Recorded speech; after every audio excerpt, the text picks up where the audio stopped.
নটরাজের পায়ের নিচে যে ছোট্ট অসুরকে দেখা যায় তার নাম অপসমারা। পৌরাণিক কাহিনীতে অপসমারা হলো অজ্ঞতা, মায়া ও ভ্রান্তির প্রতীক।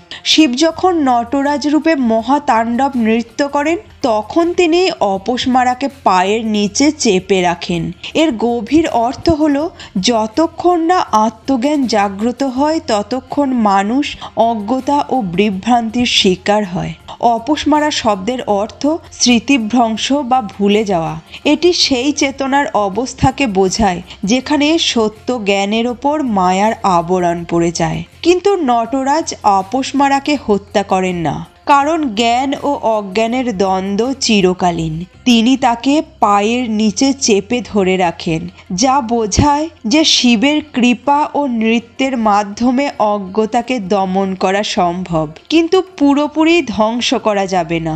নটরাজের এই রূপ আমাদের শেখায় যে আত্মজ্ঞান অর্জনের জন্য মায়া ও অজ্ঞতার ওপর জয়ী হতে হবে। আর শিবের নৃত্য সেই চিরন্তন চেতনার প্রকাশ,